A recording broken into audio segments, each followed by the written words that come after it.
بسم الله الرحمن الرحیم. روز 22 بهمن در هر سال روز رونمایی از قدرت و عزت ملت ایرانه. ملتی الحمدلله با انگیزه، با اراده، ثابت قدم، قدردان و آگاه از مصالح و مفاسد خود. اون روزی که 22 بهمن اول اتفاق افتاد، ملت ایران یک فتح بزرگ کرد، توانست خودش رو و کشورش رو از دخالت بیگانگان نجات بده. اون بیگانگان در طول این سالها همیشه خواستند دوباره وضعیت سابق رو برگزار کنند. ملت ایران ایستاده.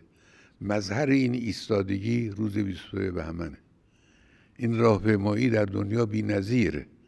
هرگز در هیچ جای دنیا ما سراغ نداریم که هر سال بعد از سالهای متمادی روز استقلال و روز ملی کشور اینجور با جمعیت‌های عظیم در سراسر کشور مواجه بشه و بتوانند خودشون نشان بدن. امروز ملت ایران با راهپیمایی در خیابان‌ها خودش رو نشان میده و کسانی رو که طمع در ایران اسلامی و در جمهوری اسلامی و در منافع این ملت دارند، اینها رو وادار میکنه به عقب نشینی. قدرت ملی بیش از اون که به موشک و هواپیما ارتباط داشته باشه، به اراده ملت ها و ایستادگی ملت ها ارتباط پیدا میکنه.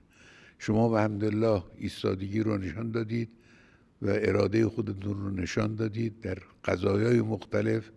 باز هم نشان بدید، دشمن رو مایوس کنید. تا دشمن مایوس نشه در معرض آزار و اذیت قرار میگیرن یک ملت. باید دشمن رو مایوس کرد. مایوس بودن دشمن با اتحاد شماست، با قدرت فکر و اراده شماست، با انگیزه شماست، با ایستادگی در مقابل وسوسه های دشمن است. اینها قدرت ملی رو تشکیل میده.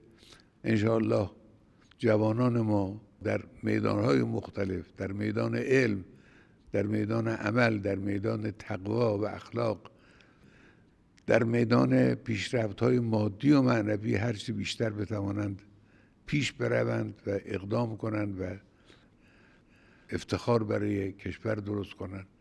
و روز 22 بهمن مظهر همه اینهاست.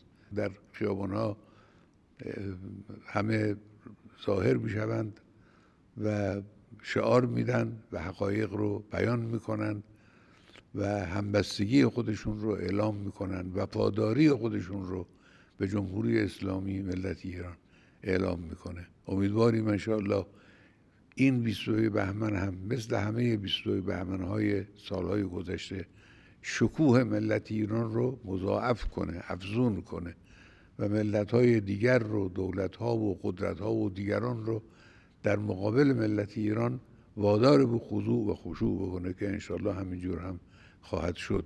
و السلام علیکم و رحمت الله و برکاته.